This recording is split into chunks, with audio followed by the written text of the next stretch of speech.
ಗುರುವಿಂದೇ ಪರತತ್ವವದು ದೋಷವಿರಹಿತಮಾಗಿರೆ ಶಿಷ್ಯನೆಣಿಪನು ಅನ್ನುವಂತಹ ಸೂತ್ರ ಆರಂಭವಾಗಿದೆ. ಏನಂತಾರೆ ಕೆಳಗಿನ ಭಾಷೆ ಪದ್ಯದಲ್ಲಿ ನೋಡೋಣ. ಸಂಕ್ಷಿಪ್ತವಾಗಿ ಬೆಳಗ್ಗೆ ಸೂತ್ರ ಮುಗಿದಿದೆ. ಶಿಷ್ಯನು ದೋಷರಹಿತಮಾಗಿರೆ ಗುರುವಿಂದೇ ಪರತತ್ವವದು ತಿಳಿಯುವುದು ಅಂತ ಬೆಳಿಗ್ಗೆ ಅರ್ಥ ಆಗಿದೆ. ಶಿಷ್ಯ ಹೇಗಿರಬೇಕು ಅನ್ನುವುದನ್ನು ವಿವರಣೆ ಮಾಡ್ತಾರೆ ಭಾಷೆ ಪದ್ಯದಲ್ಲಿ. ಗುರುಪಾದ ಭಕ್ತಂಗೆ, ಪರಮ ವಿರಕ್ತಂಗೆ,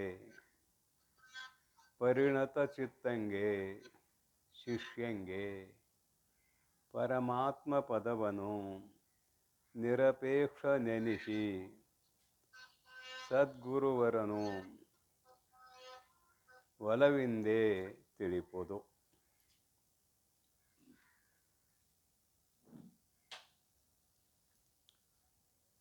ಏನಂತಾರೆ ಇಲ್ಲಿ?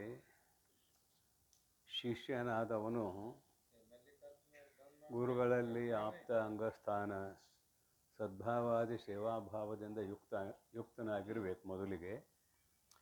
ಅದರ ಜೊತೆಗೆ ನಿತ್ಯಾನಿತ್ಯ ವಸ್ತು ವಿವೇಕ, ಇಹಾಮೂತ್ರಾರ್ಥ ಫಲಭೋಗ, ವಿರಾಗ, ಸಮಾಜ ಸಂಪತ್ತಿ, ಮುಮುಕ್ಷುತ್ವ ಇವೆಲ್ಲ ಇರಲೇಬೇಕು ಅನ್ನೋದು ಸಹಜವಾದ ವಿಚಾರ. ಗುರುಪಾದ ಭಕ್ತಂಗೆ ಆರಂಭ ಮಾಡ್ತಾರೆ. ಗುರುಗಳಲ್ಲಿ ಸದ್ಭಾವನೆ ಬಹಳಷ್ಟು ಮುಖ್ಯ. ಗುರುಗಳಲ್ಲಿ ಸದ್ಭಾವನೆ, ಪರಮಾತ್ಮನೇ ಗುರು ರೂಪದಿಂದ ಧರೆಗೆ ಬಂದಿದ್ದಾನೆ ಅನ್ನುವ ದೃಢತರವಾದ ಭಾವನೆ ಇದ್ದದ್ದೇ ಆದರೆ ಗುರುಗಳ ಪಾದ ಕಮಲಗಳಲ್ಲಿ ಶಿಷ್ಯನಿಗೆ ಭಕ್ತಿ ಇರ್ತದೆ. ಆ ಸದ್ಭಾವನೆ ಇಲ್ಲದೆ ಹೋದರೆ, ಸದ್ಭಾವನೆ ಅಂದರೆ ಪರಮಾತ್ಮನೇ ಗುರು ರೂಪದಿಂದ ಧರೆಗೆ ಬಂದಿದ್ದಾನೆ ಎಂಬುವ ಸದ್ಭಾವನೆ ಇಲ್ಲದೆ ಹೋದರೆ ದೃಢತರವಾದ ಭಕ್ತಿ ಇರೋದಿಲ್ಲ. ಅದಕ್ಕೆ ಮೊದಲಿಗೆ ಏನು ಹೇಳಿದರು? ಗುರುಪಾದ ಭಕ್ತಂಗೆ, ಗುರುಗಳ ಪಾದ ಕಮಲಗಳಲ್ಲಿ ಅತ್ಯಂತ ಶ್ರದ್ಧೆಯುಳ್ಳವನು, ನಂಬಿಕೆಯುಳ್ಳವನು, ವಿಶ್ವಾಸವುಳ್ಳವನು. ಪರಮ ವಿರಕ್ತಂಗೆ, ಬರೀ ವಿರಕ್ತಂಗೆ ಅಂತ ಬರೀಲಿಲ್ಲ, ಪರಮ ಅಂತ ವಿಶೇಷಣ ಕೊಟ್ಟರು ಅದಕ್ಕೊಂದು. ಪರಮ ವಿರಕ್ತಂಗೆ. ವೈರಾಗ್ಯ ಬರೋದು ಒಂದು 3-4 ಜಾಗ ಅದಾವ. ಅಭಾವ ವೈರಾಗ್ಯ, ಪುರಾಣ ವೈರಾಗ್ಯ, ಪ್ರಸೂತಿ ವೈರಾಗ್ಯ, ಸ್ಮಶಾನ ವೈರಾಗ್ಯ ಅಂತ. ಸ್ಮಶಾನನು ಅಂತಾರೆ, ಸುಡುಗಾಡನು ಅಂತಾರೆ, ಸ್ಮಶಾನನು ಅಂತಾರೆ. ಇವೊಂದು 4 ಜಾಗಗಳಲ್ಲಿ ಭಾಳ ವೈರಾಗ್ಯ ಬರ್ತದೆ. ಅಭಾವ ವೈರಾಗ್ಯ, ಅಭಾವ ವೈರಾಗ್ಯ ಯಾಕಂದ್ರೆ ಇಲ್ಲದೆ ಇರುವುದಕ್ಕೆ ವೈರಾಗ್ಯ ಅಂದ್ರೆ ಅದು ದೃಢತರವಾದ ವೈರಾಗ್ಯ ಅಲ್ಲ. ಅದಕ್ಕಾಗಿ ಪರಮ ವೈರಾಗ್ಯ ಅಂತ ವಿಶೇಷಣ ಕೊಟ್ಟಾರ ಅಂತ ಚಿಂತನೆ ನಡೆದತ್ತು, ಮತ್ತೇನಲ್ಲ. ಬರೀ ವೈರಾಗ್ಯ ಅಂದಿಲ್ಲ, ಪರಮ ವೈರಾಗ್ಯ. ಬಂದ ಕಷ್ಟಗಳು ಪರಿಹಾರ ಆಗಿಬಿಟ್ರೆ ಮತ್ತೆ ವಿರಾಗತೆ ಹೋಗಿಬಿಡ್ತದೆ, ಮತ್ತು ವಿಷಯಗಳಲ್ಲಿ ರಾಗ ಉಂಟಾಗ್ತದೆ. ಅದಕ್ಕಾಗಿ ಅಭಾವ ವೈರಾಗ್ಯ ಶಾಸ್ತ್ರಕ್ಕೆ ಉಪಯೋಗ ಆಗೋದಿಲ್ಲ, ಅಭಾವ ವೈರಾಗ್ಯ ಅಲ್ಲ. ಇನ್ನು ಸ್ಮಶಾನ ವೈರಾಗ್ಯ ಇದೆ ನೋಡ್ರಿ, ಅಲ್ಲಿ ಹೋದಾಗ ಎಲ್ಲರಿಗೂ ವೈರಾಗ್ಯ ಬಂದಿರ್ತದೆ. ಭಾಳ ವೈರಾಗ್ಯಯುಕ್ತವಾದ ಮಾತುಗಳನ್ನು ಆಡ್ತಿರ್ತಾರೆ ಪರಸ್ಪರರು. ಅದರಾಗ ಆಗರ್ಭ ಶ್ರೀಮಂತರ ಮನೆಯಲ್ಲಿ ಹುಟ್ಟಿರುವ, ಯೌವನಾವಸ್ಥೆಯಲ್ಲಿರುವ 1-2 ಮಕ್ಕಳಾಗಿರಬೇಕು. ಆ ಹುಡುಗ ಅಕಸ್ಮಾತ್ ಹಾರ್ಟ್ ಅಟ್ಯಾಕ್ ಆಗಿ ಹೋಗಿದ್ದ ಅಂದರೆ ಆಗರ್ಭ ಶ್ರೀಮಂತ ಬೇರೆ, ಯೌವನಾವಸ್ಥೆಯಲ್ಲಿ ಇರೋವನು ಬೇರೆ.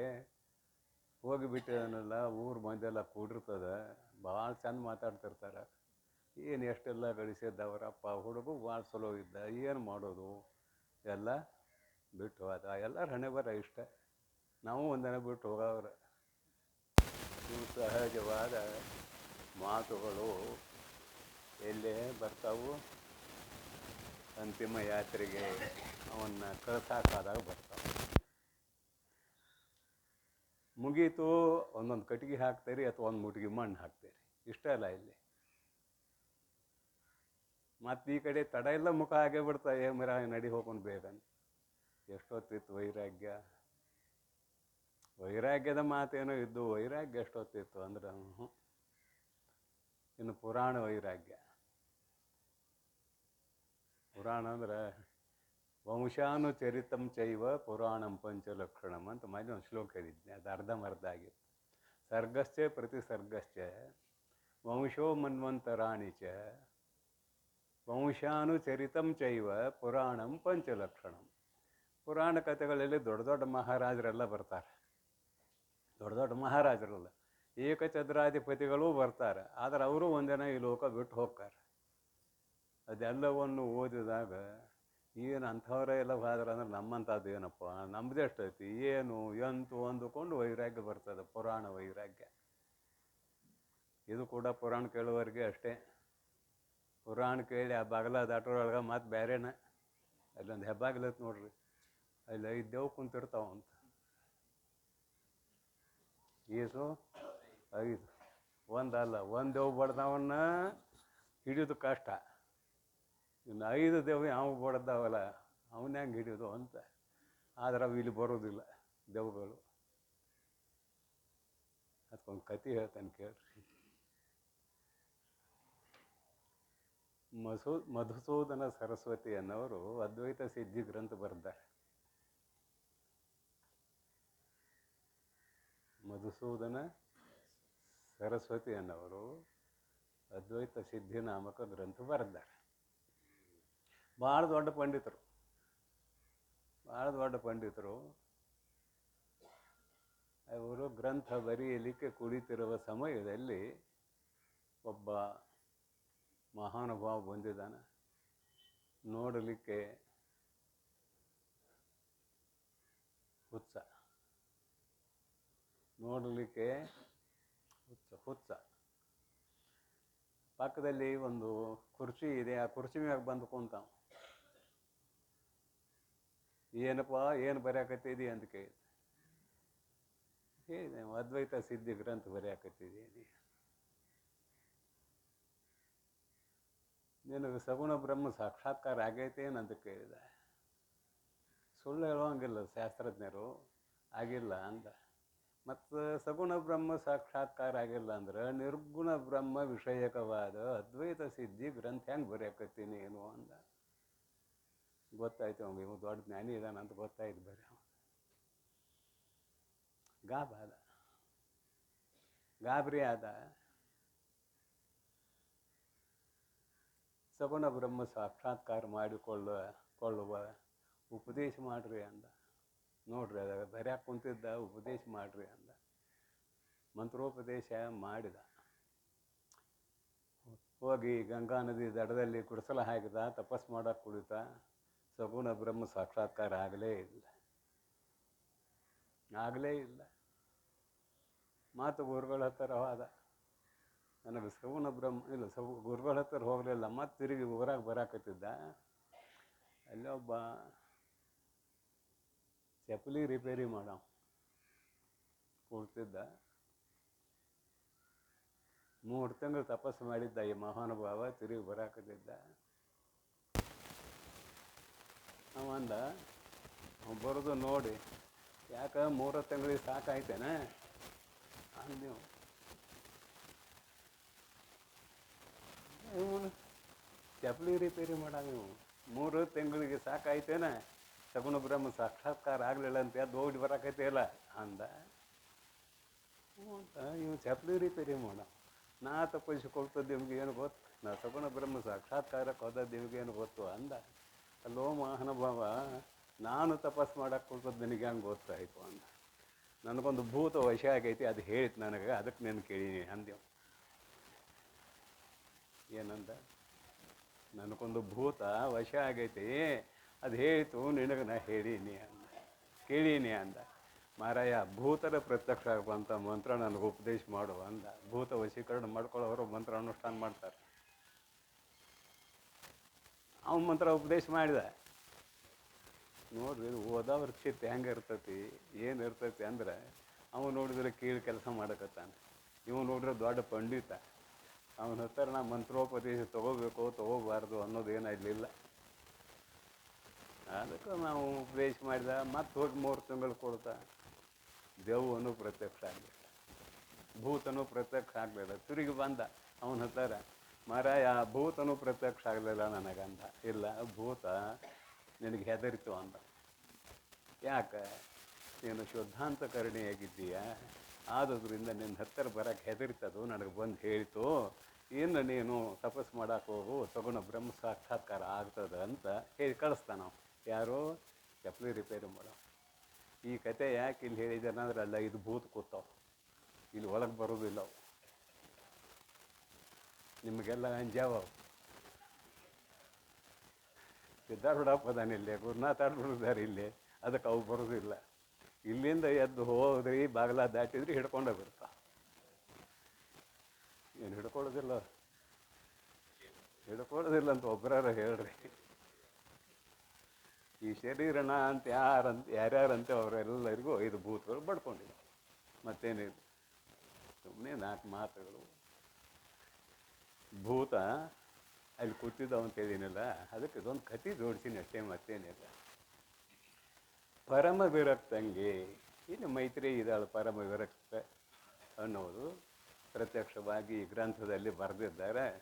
ಆಗ ಹೇಗೆ ಆಕೆಗೆ ವೈರಾಗ್ಯ ಇತ್ತು ಅನ್ನೋದು ಗೊತ್ತಾಗ್ತದೆ. ಆಕೆಗೆ ವಯಸ್ಸಿತ್ತು, ವಯಸ್ಸು ಹೋಗಿತ್ತು, ವೈರಾಗ್ಯ ಬಂದದ್ದು ಅಂದಕ್ಕಿಂದೇರಿ ನಚಿಕೇತನ ಕಡೆ ಹೋಗಿಬಿಡು ಒಂದ ಮಾತಿನಾಗ. ನಚಿಕೇತನಿಗೆ ಏನೇನು ಕೊಡ್ತೇನಂದ, ಇಡೀ ಲೋಕ ಯಾವುದರಲ್ಲಿ ಮುಳುಗುತ್ತದೆ ಅದನ್ನೆಲ್ಲ ಕೊಡ್ತೇನಂದ.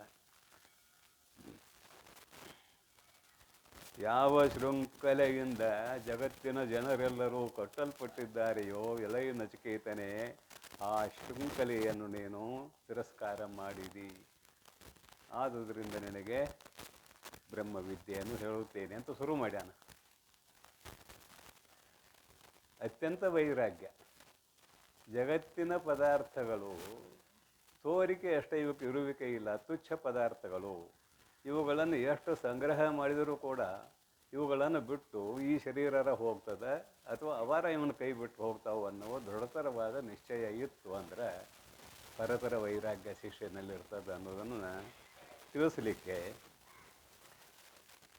ಗುರುಪಾದ ಭಕ್ತಂಗೆ ಪರಮ ವಿರಕ್ತಂಗೆ, ಇಹಲೋಕದ ಪರಲೋಕದ ಸಕಲ ಭೋಗ್ಯ ಪದಾರ್ಥಗಳು ಯಾವನಿಗೆ ತೃಣಪ್ರಾಯವಾಗಿ ಕಂಡಿವೆಯೋ ಅವನು ಮಾತ್ರ ಪರಮ ವೈರಾಗ್ಯವುಳ್ಳಂತಹ ಶಿಷ್ಯ.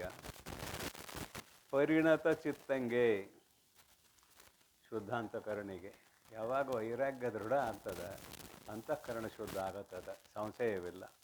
ಪರಿಣತ ಚಿತ್ತಂಗೆ ಶಿಷ್ಯಂಗೆ, ಶಿಷ್ಯಸ್ತೇಹಂ ಶಾಧಿಮಾಂ ತ್ವಾಂ ಪ್ರಪನ್ನಂ. ಗೀತೆಯಲ್ಲಿ ಭಗವಂತ ಅರ್ಜುನನಿಗೆ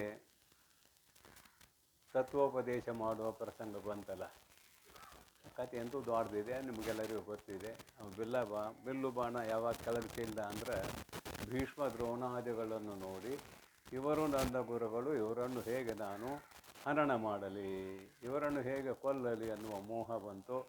ಗುರುವಿನ ಹತ್ವಾಹಿ ಮಹಾನುಭಾವಾನ್ ಶ್ರೇಯೋ ಭೋಕ್ತಂ ಭೈಕ್ಷಮಪಿ ಲೋಕೆ ಅಂತ ಆರಂಭ ಮಾಡಿದ. ಆವಾಗ ಭಗವಂತ ತಿಳ್ಕೊಂಡ, ಇವನಿಗೆ ಮೋಹ ಬಂತು. ಈ ಮೋಹ ಸಾಗರದಲ್ಲಿ ಮುಳುಗಿರುವ ಇವನಿಗೆ ಆತ್ಮಜ್ಞಾನೋಪದೇಶವನ್ನು ಮಾಡದೇ ಹೋದರೆ ಯಾವುದೇ ಔಷಧದಿಂದಲೂ ಈತನನ್ನು ಈ ದುಃಖ ಮೋಹ ಸಾಗರದಿಂದ ಮೇಲಕ್ಕೆ ಎತ್ತಲಿಕ್ಕೆ ಆಗುವುದಿಲ್ಲ ಅಂತ ಭಗವಂತ ಅಶೋಚಾನನ್ವ ಶೋಚಸ್ತ್ವಂ ಅನ್ನುವ ಶ್ಲೋಕದಿಂದ ಆತ್ಮಜ್ಞಾನವನ್ನೇ ಹೇಳಿದ್ದಾನೆ. 20ನೇ ಶ್ಲೋಕದವರೆಗೆ ಆತ್ಮಜ್ಞಾನವನ್ನೇ, 30ನೇ ಶ್ಲೋಕದವರೆಗೆ ಆತ್ಮಜ್ಞಾನವನ್ನೇ ಹೇಳಿದ್ದಾನೆ 20 ಶ್ಲೋಕಗಳಿಂದ. ಯಾವಾಗ ಹೇಳಿದ? ಕೃಷ್ಣ ಎಲ್ಲಿವರೆಗೆ ನಾನು ಬೀಗ ಅಂತ ತಿಳ್ಕೊಂಡಿದ್ದು ಅರ್ಜುನ, ಅಲ್ಲಿವರೆಗೆ ಹೇಳಿಲ್ಲ. ಶಿಷ್ಯಸ್ತೇಹಂ ಶಾಧಿಮಾಂ ತ್ವಾಂ ಪ್ರಪನ್ನಂ. ಎಲ್ಲೋ ಕೃಷ್ಣ, ನಾನು ನಿನ್ನ ಶಿಷ್ಯನಾಗಿದ್ದೇನೆ. ಎಲ್ಲೋ ಪರಮಾತ್ಮ ಅಂದಿಲ್ಲ ಇನ್ನೂ ಅವ. ನಾನು ನಿನ್ನ ಶಿಷ್ಯನಾಗಿದ್ದೇನೆ. ನಾನು ಏನು ಮಾಡಿದರೆ ನನಗೆ ಶ್ರೇಯಸ್ಸಾಗುತ್ತದೆಯೋ ಅದನ್ನು ನನಗೆ ದಯವಿಟ್ಟು ತಿಳಿಸುವಂತ ಪ್ರಾರ್ಥನೆ ಮಾಡ್ತಾನೆ ಅರ್ಜುನ. ಆವಾಗ ಅವನ ಮೋಹ ಕಳಿಸುವುದಕ್ಕೆ ಏನು ಬೇಕು? ಆತ್ಮಜ್ಞಾನವೇ ಬೇಕು ಅಂತ ಆತ್ಮಜ್ಞಾನವನ್ನು ಹೇಳುವುದಕ್ಕೆ ಆರಂಭ ಮಾಡುತ್ತಾನೆ. ಇದು ಗೀತೆಯಲ್ಲಿ ಬರುವ ವಿಚಾರ. ತೇ ಶಿಷ್ಯ ಅಹಂ ಮಾಂ ಶಾಧಿ, ನನ್ನನ್ನು ಶಿಕ್ಷಿಸು, ನಾನು ನಿನ್ನ ಶಿಷ್ಯನೂ ಆಗಿದ್ದೇನೆ, ನನ್ನನ್ನು ಶಿಕ್ಷಿಸು ಅಂದ್ರೇನು? ನಿಯೋಜಿಸು, ನಾನು ಯಾವ ಮಾರ್ಗದಲ್ಲಿ ನಡೆಯಬೇಕೆಂಬುದನ್ನು ತಿಳಿಸಿಕೊಡು ಅಂತ ಪ್ರಾರ್ಥನೆ ಮಾಡಿದ್ದಾನೆ. ಯಾತಕ್ಕಾಗಿ? ಶ್ರೇಯಸ್ಸಿಗಾಗಿ. ನನಗೆ ಶ್ರೇಯಸ್ಸ ಪ್ರಾಪ್ತಿ ಆಗಬೇಕು. ಶ್ರೇಯೋ ಮಾರ್ಗ ಅಂತ ಎರಡು ಮಾರ್ಗ ಇದಾವೆ. ಶ್ರೇಯೋ ಮಾರ್ಗ ಬಹಿರ್ಮುಖ, ಶ್ರೇಯೋ ಮಾರ್ಗ ಅಂತರ್ಮುಖ. ಶ್ರೇಯೋ ಮಾರ್ಗ ಅನಿತ್ಯ ಸುಖ, ಶ್ರೇಯೋ ಮಾರ್ಗ ನಿತ್ಯ ಸುಖ ಕೊಡುವಂಥದ್ದು. ಅದಕ್ಕಾಗಿ ಶ್ರೇಯಸ್ಸನ್ನೇ ಅರ್ಜುನ ಬೇಡಿಕೊಂಡಿದ್ದಾನಲ್ಲದೆ ಯುದ್ಧದಲ್ಲಿ ನನಗೆ ಜಯ ಆಗಲಿ ಅನ್ನುವುದನ್ನು ಬೇಡಿಕೊಂಡಿಲ್ಲ. ಇದು ಯಾವಾಗಂದ್ರೆ ಶಿಷ್ಯಸ್ಥೇಹಂ ಅಂದಾಗ, ಅದು ಇಲ್ಲಿ ಮುಖ್ಯವಾದ ವಿಚಾರ ಏನು? ನಾನು ನಿನ್ನ ಶಿಷ್ಯನೂ ಆಗಿದ್ದೇನೆ ಅಂದಾಗ ಬಂದಂತಹ ವಿಚಾರ. ಅದಕ್ಕಾಗಿ ಶಿಷ್ಯಸ್ಥೇಹಂ ಅಂದಾಗನ ಇಲ್ಲಿ ಶಾಸ್ತ್ರ ಚಾಲು ಆಗ್ತದೆ ಅನ್ನೋದನ್ನು ಮರಿಬೇಡ್ರಿ. ಪರಿಣತ ಚಿತ್ತಂಗೆ ಅಂದರೆ ಯಾವಾಗ ವೈರಾಗ್ಯ ಬರ್ತದಲ್ಲ ಆವಾಗ ಅಂತಃಕರಣ ಶುದ್ಧ ಆಗ್ತದೆ. ಅಂತಃಕರಣ ಅರ್ಜುನಂತ ಶುದ್ಧ ಆಗಿರಲಿಲ್ಲ. ಮೋಹ ಬಂದಿತ್ತು. ಮುಂದೆ ಎಲ್ಲ ಹೇಳ್ತಾ ಏನು ಮಾಡಿದ? ಕರ್ಮಣ್ಯೇವಾಧಿಕಾರಸ್ಥೇಮ ಫಲೇಶು ಕದಾಚನ. ನಿನ್ನ ಅಂತಃಕರಣ ಶುದ್ಧಿ ಆಗಿಲ್ಲ. ಆದುದರಿಂದ ನಾನು ಆತ್ಮನ ಯಾಥಾತ್ಮ್ಯವನ್ನು ಹೇಳಿದೆ 2ನೇ ಅಧ್ಯಾಯದಲ್ಲಿ. ಅದು ನಿನಗೆ ಅರ್ಥ ಆಗಿಲ್ಲ. 2ನೇ ಅಧ್ಯಾಯದ 20 ಶ್ಲೋಕಗಳಲ್ಲಿ ಹೇಳಿದೆ, ನಿನಗೆ ಅರ್ಥ ಆಗಿಲ್ಲ. ನಿನ್ನ ಅಂತಃಕರಣ ಶುದ್ಧ ಆಗಬೇಕಾದ್ರೆ ನಿನ್ನ ವರ್ಣಕ್ಕೆ ವಿಹಿತವಾಗಿರುವ, ಅವನ ವರ್ಣ ಯಾವುದು? ಅರ್ಜುನಂದು ಕ್ಷತ್ರಿಯ. ನಿನ್ನ ವರ್ಣಕ್ಕೆ ವಿಹಿತವಾಗಿರುವ ಯುದ್ಧವನ್ನು ಮಾಡು. ಹೇಗೆ? ಫಲಾಪೇಕ್ಷೆ ಇಲ್ಲದೆ ಮಾಡು. ಕರ್ಮಣಿ ಏವತೆ ಅಧಿಕಾರ ಮಾ ಫಲೇಶು ಕದಾಚನ. ಫಲಾಪೇಕ್ಷೆಯಿಂದ ಯುದ್ಧ ಮಾಡಬೇಡ. ನಿನ್ನ ಕರ್ತವ್ಯ ಯುದ್ಧ ಮಾಡೋದಿದೆ, ಫಲಾಪೇಕ್ಷೆ ಮಾಡಬೇಡ. ಫಲಾಪೇಕ್ಷೆ ಮಾಡದೆ ನೀನು ಯುದ್ಧ ಮಾಡಿದರೆ ಅದು ಸ್ಮಾರ್ಥ ಕರ್ಮ ಅಂತ ಕರೆಸ್ಕೊಳ್ತದೆ. ಗೀತೆಯಲ್ಲಿ ಬರೆದಿದ್ದಾರೆ ಇದನ್ನು ಭಾಷ್ಯ. ಸ್ಮಾರ್ಥ ಕರ್ಮ, ಶ್ರುತ್ಯುಕ್ತ ಕರ್ಮ ಅಲ್ಲ, ಸ್ಮೃತಿಯಲ್ಲಿ ಹೇಳಿದ ಕರ್ಮ ಸ್ಮಾರ್ಥ ಕರ್ಮ. ಅಂದ್ರೆ ಅಂತಃಕರಣ ಶುದ್ಧ ಇಲ್ಲದೆ ಹೋದರೆ ಆತ್ಮಜ್ಞಾನವನ್ನು ಹೇಳಿದರೂ ಕೂಡ ಅದು ಸಾಕ್ಷಾತ್ಕಾರ ಆಗುವುದಕ್ಕೆ ಕಾರಣ ಆಗೋದಿಲ್ಲ. ಏನು ಸಾಕ್ಷಾತ್ಕಾರ? ಆತ್ಮ ಸಾಕ್ಷಾತ್ಕಾರ ಆಗುವುದಕ್ಕೆ ಆ ಜ್ಞಾನ ಕಾರಣ ಆಗೋದಿಲ್ಲ. ಇನ್ನೊಬ್ಬರಿಗೆ ಹೇಳ್ಬೋದು ಅದನ್ನು, ಪರಂತು ಆತ್ಮ ಸಾಕ್ಷಾತ್ಕಾರ ಆಗ್ತದೆ ಏನಂತ ಕೇಳಿದ್ರೆ ಆಗೋದಿಲ್ಲ. ಅದಕ್ಕಾಗಿ ಇಲ್ಲಿ ಬರೀತಾರೆ, ಪರಿಣತ ಚಿತ್ತಂಗೆ ಅತ್ಯಂತ ಶುದ್ಧಾಂತಕರಣಿಯಾದವನಿಗೆ, ಶಿಷ್ಯಂಗೆ, ಇಂತಹ ಶಿಷ್ಯನಿಗೆ ಪರಮಾತ್ಮ ಪದವನು. ಇಲ್ಲಿ ಪದ ಅನ್ನೋದು ಸ್ವರೂಪ. ಪದವನು ಅಂತೇನು ಬರೀತಾರಲ್ಲ, ಸ್ವರೂಪಕ್ಕಂತಾರೆ. ಶರಣ ಜನರ ಸದು ಹೃದಯ ನಳಿನದಳು ಪರಿಶೋಭಿಸುತ್ತಿರುವುದು ಏನಂದರೆ ಅಲ್ಲೇ? ನಿನ್ನ ಪಾದ ಅಂದಾರಿಲ್ಲ. ಪರಮಾತ್ಮನಿಗೆ, ನಿರ್ಗುಣ ನಿರಾಕಾರವಾಗಿರುವ ಪರಮಾತ್ಮನಿಗೆ ಶರೀರ ಇಲ್ಲ. ಶರೀರ ಇಲ್ಲ ಅಂದಮೇಲೆ ಪಾದ ಎಲ್ಲಿದ್ದು ಬರ್ತತಿ? ಕಾಲು ಎಲ್ಲಿದ್ದು ಬರ್ತದೆ? ಪಾದ ಶಬ್ದಕ್ಕೆ ಪಾದ ಅಂತ ಅರ್ಥ ಮಾಡಬೇಡ್ರಿ ಅಂತ ಹೇಳಕ್ಕೆ ಹೊರಟಿದ್ದೀನಿ, ಮತ್ತೇನಲ್ಲ. ನಿನ್ನ ಸ್ವರೂಪ ಶರಣ ಜನರ ಸದು ಹೃದಯದಲ್ಲಿ ನೀನು ಅವರಿಗೆ ಪ್ರತ್ಯಕ್ಷ ಆಗ್ತಿ ಅಂತ ಅದರ ಅರ್ಥ. ಶರಣ ಜನರ ಸದು ಹೃದಯ ನಳಿನದಳು ಪರಿಶೋಭಿಸುತ್ತಿರುವುದು ನಿನ್ನ ಪಾದ. ಮತ್ತು ನೀವು ಪಾದ ಶಬ್ದಕ್ಕೆ ಸಖ್ಯಾರ್ಥ ಮಾಡಿರಿ, ಅವನ ಕಾಲು ಅಂತ ಅರ್ಥ ಮಾಡಿರಿ. ಪರಮಾತ್ಮನಿಗೆ ಶರೀರವೇ ಇಲ್ಲ, ಕಾಲು ಎಲ್ಲಿದು ಬರ್ತದೆ? ಅಖಂಡ ಚೈತನ್ಯಕ್ಕೆ ಶರೀರವೇ ಇಲ್ಲ, ಕಾಲು ಎಲ್ಲಿದು ಬರ್ತದೆ? ಹೋಗ್ಲಿ ಬಿಡು, ಅಖಂಡ ಚೈತನ್ಯ ಎಲ್ಲೋ ಇದೆ, ಅಖಂಡ ಚೈತನ್ಯ ಎಲ್ಲೋ ಇದೆ ನಮ್ಗೆ ಗೊತ್ತಿಲ್ಲ ಅಂದೀರಿ. ನಿಮ್ಮ ಸ್ವರೂಪವೇ ಅಖಂಡ ಚೈತನ್ಯ. ಆದರೆ ಏನಾಗೈತಿ? ಅವಿದ್ಯಾಗ್ರಸ್ತ ಆಗೈತೆ ಅಷ್ಟೇ. ಜೀವ ಹೋಯಿತು, ಜೀವ ಬಂತು, ನಾನು ಜೀವ ಇತ್ಯಾದಿ ನೀವು ಹೇಳ್ತೀರಿ ಬಾಯಿ ಬಿಟ್ಟು. ಅದು ಹೆಂಗೈತೆ ಅನ್ನೋದು ಗೊತ್ತೈತೆ ಅನ್ನೋದ್ರೆ ಗೊತ್ತಿಲ್ಲ. ಯಾಕೆ? ಅವಿದ್ಯೆ ಆವರಣ ಐತೆ, ಮತ್ತೇನಿಲ್ಲ. ಅವಿದ್ಯಾ ಆವರಣ ಇರೋಣದರಿಂದ ಶಿಷ್ಯನ ಅಂತಃಕರಣ ಏನಾಗೈತಿ? ಇನ್ನೂ ಪಕ್ಕ ಶುದ್ಧ ಆಗಿಲ್ಲ. ಇಲ್ಲಿ ಪರಿಣತ ಚಿತ್ತಂಗೆ ಅನ್ನಕತ್ತಾರೆ, ಇನ್ನೂ ಪಕ್ಕ ಶುದ್ಧ ಆಗಿಲ್ಲ. ಮಲ ವಿಕ್ಷೇಪ ದೋಷ ಹೋಗಿದವಂತ, ಆವರಣ ದೋಷ ಇದೆ ಅಂತ ಇಟ್ಟುಕೊಂಡಾಗ ಇಲ್ಲಿ ಮಾತುಗಳು ನಡೆದವು. ಶರಣ ಜನರ ಸದು ಹೃದಯ ನಳಿನದಳು ಪರಿಶೋಭಿಸುತ್ತಿರುವುದು ನಿನ್ನ ಪಾದ ಅಂದಿದ್ದಾರೆ. ಅಲ್ಲಿ ಪಾದ ಎಲ್ಲಿ ಬಂತು ಅಂತ ನಾನು ಆಕ್ಷೇಪ ಮಾಡಿದ್ದೇನೆ. ಅವನ ಸ್ವರೂಪ ಅಲ್ಲಿ ಪ್ರಕಟ ಆಗ್ತದೆ, ಆವಿರ್ಭಾವ ಆಗ್ತದೆ, ಇಷ್ಟೇ ಅದರ ಅರ್ಥ, ಮತ್ತೇನಲ್ಲ. ಶರಣರಂತೆ ಯಾರಿಗಂತಾರಂತ ಕೇಳಿದ್ರೆ ತತ್ವವೇತ್ತರಿಗೆ ಅಂತಾರೆ. ಶರಣ ಜನರ ಸದು ಹೃದಯ ನಳಿನದಳು ಪರಿಶೋಭಿಸುತ್ತಿರುವುದು ನಿನ್ನ ಪಾದ. ಹಾಗಾದರೆ ಯಾವನು ಶುದ್ಧಾಂತಕರಣಿಯಾಗಿದ್ದಾನೆಯೋ ಅವನಿಗೆ ಆತ್ಮ ಸಾಕ್ಷಾತ್ಕಾರ ಆಗ್ತದನ್ನುವುದಕ್ಕೆ ಏನು ಸಂದೇಹವಿಲ್ಲ ಅಂತ ಅಭಿಪ್ರಾಯ. ನೋಡೋಣ. ಪರಮಾತ್ಮ ಪದವನ್ನು, ಪರಮಾತ್ಮನ ಸ್ವರೂಪವನ್ನು ನಿರಪೇಕ್ಷ ನೆನೆಸಿ. ಪರಮಾತ್ಮ ಈ ಪೂರ್ವದಲ್ಲಿ ಸಾಕಷ್ಟು ವ್ಯಾಖ್ಯಾನ ಮಾಡಿ ಆಗೈತಿ ಇದರ ಬಗ್ಗೆ. ಪರಮಶ್ಚ ಅಥವಾ ಅಸೋ ಆತ್ಮಾಚ ಪರಮಾತ್ಮ. ಹೀಗಂದರೆ ಅಖಂಡ ಚೈತನ್ಯವೇ ಇಲ್ಲಿ ಪರಮಾತ್ಮ. ನಾವು ತಿಳಿಸಾಕ ಹೊಂಟದ್ದು ಪರಮಾತ್ಮನನ್ನೇ. ಇವನ ಸ್ವರೂಪವಾಗಿರುವ, ಶಿಷ್ಯನ ಸ್ವರೂಪವಾಗಿರುವ ಪರಮಾತ್ಮನನ್ನೇ ಶಾಸ್ತ್ರಗಳು ತಿಳಿಸುವುದಕ್ಕೆ ಹೊರಟಿವೆ. ಪರಂತು ನಿರ್ಗುಣ ನಿರಾಕಾರವಾದ ಚೈತನ್ಯವು ಶಬ್ದಕ್ಕೆ ವಿಷಯವಲ್ಲದ್ದರಿಂದ ಮಾಯೆಯನ್ನು ಕಲ್ಪಿಸಿಕೊಂಡು ಪರಮಾತ್ಮನನ್ನು ಏನು ಮಾಡಿದ್ವಿ ಅಂದ್ರೆ ಸಗುಣ ಮಾಡಿದ್ದೀವಿ. ಉಪಾಧಿಗ್ರಸ್ತ ಆಯಿತು, ನಾವು ಮಾಡಿಕೊಂಡದ್ದು, ಅವ ಆಗಿಲ್ಲ, ನಾವು ಮಾಡಿಕೊಂಡಿದ್ದೀವಿ. ಅದನ್ನು ಸಗುಣ ಬ್ರಹ್ಮ ಅಂತ ಅಂಗೀಕಾರ ಮಾಡಿ ಆ ಸಗುಣ ಬ್ರಹ್ಮವನ್ನು ಶಬ್ದಕ್ಕೆ ವಿಷಯ ಮಾಡಿದ್ದೀವಿ. ಇದನ್ನು ಮುಂದೆ ಹೇಳ್ತಾರೆ. ಕೇಳುತ್ತಮ್ಮ ಮತ್ತೊಂದು ಅನುವಿಂದ ಪರಮಾರ್ಥ ಗೀತೆ, ಕೇಳು ಉಪದೇಶಿಸಬೇಕಾದ್ರಿಂದ. ಆ ನುಡಿ ಎಲ್ಲರಿಗೂ ಗೊತ್ತಿದೆ. ಆ ನುಡಿ ಯಾರಿಗೂ ಗೊತ್ತಿಲ್ಲ ಅನ್ನುವಂಗಿಲ್ಲ. ಸುಜನ ಶಿರೋಮಣಿ ಶಿಷ್ಯನೇ ನಿನ್ನ ನಿಜ ಊಹಿಸಬಾರದು ಸಂಪನ್ನ, ಅದು ವಚನಕ್ಕೆ ಗೋಚರ ಮಲ್ಲೆಂದು, ಅದು ಮಾನಸಕ್ಕೆ ವಿಷಯ ಮಲ್ಲೆಂದು. ಕೇಳುತ್ತಮ್ಮ ಮತ್ತೊಂದು ಅನುವಿಂದ ಕೇಳು ಉಪದೇಶಿಸಬೇಕಾದರಿಂದ. ದೃಶ್ಯ ವಿಲಕ್ಷಣದೆಂಕುರು ಹಿಟ್ಟು ವಶ್ಯಮಿದೆಂದೆನೆ ಲಕ್ಷಿಸಿಕೊಟ್ಟು ಅಂತ ಮುಂದೆ ನುಡಿ ಆರಂಭ ಆಗ್ತದೆ, ವಿಸ್ತಾರ ಆಗ್ತದೆ. ಪ್ರಕೃತದಲ್ಲಿ ಯಾವ ಶಬ್ದಕ್ಕೂ ಆತ್ಮತತ್ವ ವಿಷಯವಲ್ಲ.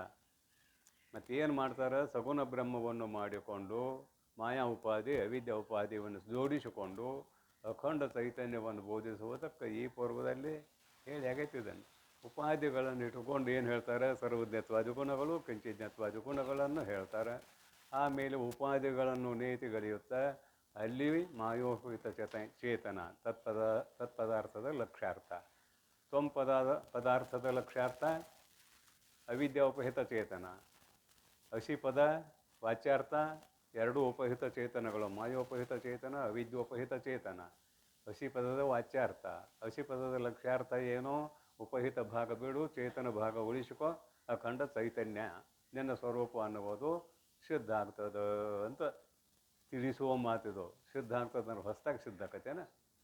ಮೊದಲು ಇದ್ದದ್ದು ಸಿದ್ಧ ಆಗೋದಲ್ಲ. ಸಿದ್ಧ ಆದಂಗೆ ಆಯಿತು, ಬಂಧನ ಬಂದಂಗೆ ಆಯಿತು, ಮೋಕ್ಷ ಆದಂಗೆ ಆಯಿತು, ಸಿದ್ಧ ಆದಂಗೆ ಆಯಿತು ಅಂತ ಇಲ್ಲಿ ಅರ್ಥ ಮಾಡಬೇಕು. ಹೀಗೆ ಸ್ವಲ್ಪ ಚಿಂತನೆ ಮಾಡಿದಾಗ ಗೊತ್ತಾಗ್ತದೆ, ಅತ್ಯಂತ ಶುದ್ಧಾಂತಕರಣಿಯಾದವನಿಗೆ ಮಾತ್ರ ಆತ್ಮತತ್ವದ ಸಾಕ್ಷಾತ್ಕಾರ ಆಗ್ತದೆ ಅನ್ನುವುದಕ್ಕಾಗಿ ಶಿಷ್ಯನ ಎಲ್ಲ ವಿಷಯಗಳನ್ನು ಹೇಳಿ ಪರಮಾತ್ಮ ಪದವನ್ನು ನಿರಪೇಕ್ಷ ನೆನೆಸಿ. ಇದೊಂದು ಮುಖ್ಯವಾದ ವಿಚಾರ. ಶಿಷ್ಯನಲ್ಲಿ ಏನನ್ನೂ ಬಯಸಬಾರದು, ವೈರಾಗ್ಯವೊಂದನ್ನೇ ದೃಢವಾಗಿ ಬಯಸಬೇಕು ಅಂತ ಈ ಪೂರ್ವದಲ್ಲಿಯೂ ಕೂಡ ಚಿಂತನೆ ಮಾಡ್ಕೊಂಡು ಬಂದಿದ್ದೇವೆ. ಗುರುವಿನಲ್ಲಿ ಅಪೇಕ್ಷೆ ಇದೆ ಅಂತ ಆದರೆ ಇನ್ನೂ ದೂರ ಇದ್ದಾನ ಅಂತ ಆಗ್ತದೆ, ಇನ್ನೂ ಭಾಳ ದೂರ ಇದ್ದಾನಂತ ಆಗ್ತದೆ. ಏನನ್ನು ಜಗತ್ತ ಸುಳ್ಳ ಅಂತ ಹೇಳಕ್ಕೆ ಹೊಂಟಾನ, ಮತ್ತು ಬಯಸೋದು ಏನು ಬಯಸ್ಬೇಕಿವ? ಜಗತ್ತಾಗಿರೋ ಪದಾರ್ಥನ ಬಯಸ್ಬೇಕಲ್ಲ. ಜಗತ್ತಿನಾಗ ಇರುವ ಪದಾರ್ಥವನ್ನು ಬಯಸಕ್ಕೆ ಬರ್ತದೆ. ತನ್ನ ಸ್ವರೂಪ ಅಖಂಡ ಚೈತನ್ಯ, ಅದರಲ್ಲಿ ಏನೋ ಬಯಸಕ್ಕೆ ಬರೋದಿಲ್ಲ. ಅದಕ್ಕಾಗಿ ನಿರಪೇಕ್ಷ ನೆನೆಸಿ. ಇದ್ರಾಗ ಒಂದಷ್ಟು ಮಾತಿದಾವೆ. ಹಿಂಗೆ ಅಲ್ಲ, ಬರೀ ಐಶ್ವರ್ಯದ ಬಗ್ಗೆ ಮಾತಾಡಬೇಡ್ರಿ, ಒಂದಷ್ಟು ಮಾತಿದಾವೆ. ನಿಜವಾದ ಗುರು ಶಿಷ್ಯನ ಕುಲ ಗೋತ್ರ ಜಾತಿ ಯಾವುದನ್ನು ಕೇಳೋದಿಲ್ಲ. ನಿಜವಾದ ಗುರು ಶಿಷ್ಯನ ಕುಲ ಜಾತಿ ಗೋತ್ರ ಯಾವುದನ್ನೂ ಕೇಳೋದಿಲ್ಲ.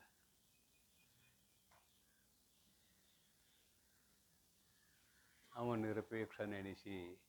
ಇನ್ನು ಕೆಲವು ಜನರು ಗುರುಗಳು ಇದ್ದೇವೆ, ಜಾತಿ ಗುರುಗಳು. ಎಲ್ಲರಿಗೂ ಗೊತ್ತಿರೋದು ಏನೇ ಹೊಸ್ದಾಗಿ ಹೇಳ್ಬೇಕೇನು. ಯಾವ ಜಾತಿ ಗುರು ಬಂದ ಅವು ಕೆಲವು ಜನ ಕೇಳ್ತಾರೆ, ಇಂಥ ಜಾತಿ ಅವ ಬಂದ, ಹ್ಞೂ ನಡ್ರಿ ಹೋಗು ನಮ್ಮ ಜಾತಿ ಅವ. ಅವ ಬೇಡಪ್ಪ, ನಮ್ಮ ಜಾತಿ ಅವ ಅಲ್ಲ ಅವ. ಇದು ಕೇಳೋರು ಸುದ್ದಿ. ಇದು ಇವು ಹೇಳವನು ಕೂಡ ಜಾತಿ ಹಿಡ್ಕೊಂಡೆ ಹೇಳಕ್ಕೆ ಹೊಂಟಿದ್ದಾನೆ.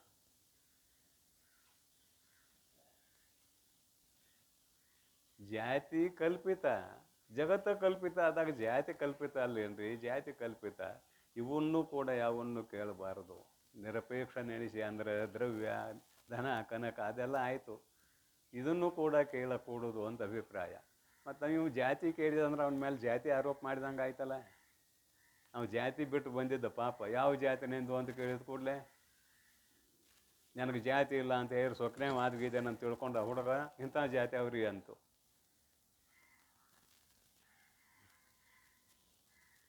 ಛಾಂದೋಗ್ಯ ಉಪನಿಷತ್ನಲ್ಲಿ ಸತ್ಯಕಾಮ ಅಂತ ಒಬ್ಬ ಬರ್ತಾನೆ. ಸತ್ಯಕಾಮ ಅವಾಗ ಜಾತಿಯೇ ಗೊತ್ತಿಲ್ಲ, ಗೋತ್ರ ಗೊತ್ತಿಲ್ಲ. ಮುಖ್ಯವಾಗಿ ಜಾತಿಯೂ ಶಬ್ದ ಬೇಡ, ಗೋತ್ರ ಗೊತ್ತಿಲ್ಲ. ಯಾವ ಗೋತ್ರ ಅಂತ ಕೇಳ್ತಾನೆ ಗುರು. ನನಗೆ ಗೊತ್ತಿಲ್ಲ. ತಾಯಿನ ಕೇಳಕ್ಕೆ ಹೋಗ್ತಾನೆ. ತಂದೆ ಯಾರು ಅನ್ನೋದು ಇವಾಗೂ ಗೊತ್ತಿಲ್ಲ. ತಾಯಿನ ಕೇಳಕ್ಕೆ ಹೋಗ್ತಾನೆ. ಜಾಬಾಲ ಅಂತ ಆಕೆ ಹೆಸರು, ಹೆಣ್ಮಗಳ ಹೆಸರು. ಆಕೆ ಹೊಟ್ಟೆಯಿಂದ ಹುಟ್ಟಿದ್ದ. ಬಂದ, ತಾಯಿನ ಕೇಳಿದ, ನಂದು ಯಾವ ಗೋತ್ರ ಅಂತ. ಗೊತ್ತಿಲ್ಲ ಅಂದರೆ ನಾನು ಬಹಳಷ್ಟು ಜನರ ಸೇವಾ ಮಾಡೋ ಪ್ರಸಂಗ ಬಂತು ಯೌವನ ಅವಸ್ಥೆಯಲ್ಲಿ. ಹೀಗಾಗಿ ನೀನು ಯಾವ ಗೋತ್ರದಿಂದ ಹುಟ್ಟಿದ್ದೆ ಅನ್ನೋದು ನನಗೆ ಗೊತ್ತಿಲ್ಲಪ್ಪ. ಗುರುಗಳು ಕೇಳ್ಯಾರ, ಏನು ಹೇಳಲಿ? ನನ್ನ ಹೆಸರು ಸತ್ಯಕಾಮ, ನಾನು ಜಾಬಾಲೆಯ ಮಗ ಅಂತ ಇಷ್ಟ ಹೇಳಿ. ಇದಕ್ಕಿಂತ ಹೆಚ್ಚಿಗೆ ನನಗೇನು ಗೊತ್ತಿಲ್ಲ, ನಮ್ಮ ತಾಯಿಗೂ ಗೊತ್ತಿಲ್ಲ ಅಂತ ಹೇಳು. ಬಂದಿದ್ದದನ್ನಿದ್ದ ಹಾಗೆ ಹೇಳಿದವು, ನಾನು ಸತ್ಯಕಾಮ, ನನ್ನ ತಾಯಿ ಜಾಬಾಲೆ, ಗೋತ್ರ ಗೊತ್ತಿಲ್ಲ. ಈ ವಿಷಯ ಹೇಳಿದೆ ಸಂಕ್ಷಿಪ್ತವಾಗಿ. ಸತ್ಯ ಹೇಳಿದ್ದಕ್ಕೆ ಗುರುಗಳು ಅವನನ್ನು ಸ್ವೀಕಾರ ಮಾಡ್ತಾರೆ. ಜಾತಿ ಕುಲ ಗೋತ್ರ ಬೇಕಾಗಿರಲಿಲ್ಲ ಅವರಿಗೆ.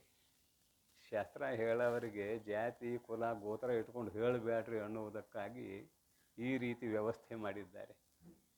ನಿರಪೇಕ್ಷ ನೆನೆಸಿ ವ್ಯವಸ್ಥೆ ಶಾಸ್ತ್ರದಲ್ಲಿ ಸುಮ್ಮನೆ ಮಾಡೋಕ್ಕೆ ಹೋಗಿಲ್ಲ.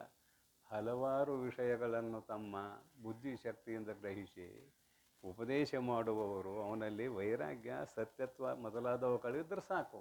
ಅವು ಎಲ್ಲಾರು ಹುಟ್ಟಲಿ, ಯಾಕಂದ್ರೆ ಗೊತ್ತಿಲ್ಲ ಅವರ ಜನ್ಮನ ಜಾಯತೆ ಶೂದ್ರ ಅನ್ನೋದು ಗೊತ್ತಿಲ್ಲ ಅವರಿಗೆ. ಗೊತ್ತೈತಿ. ಮತ್ತು ಅವನಿಗೆ ವರ್ಣಾನ ಹೇಳಲಿಲ್ಲ, ನಾವು ಗೋತ್ರಾನ ಹೇಳಲಿಲ್ಲ. ಹಂಗಾರೆ ತಿರಸ್ಕಾರ ಮಾಡಿದ್ರೇನವ್ರ? ತಿರಸ್ಕಾರ ಮಾಡಲಿಲ್ಲ, ಹೇಳಿದರು.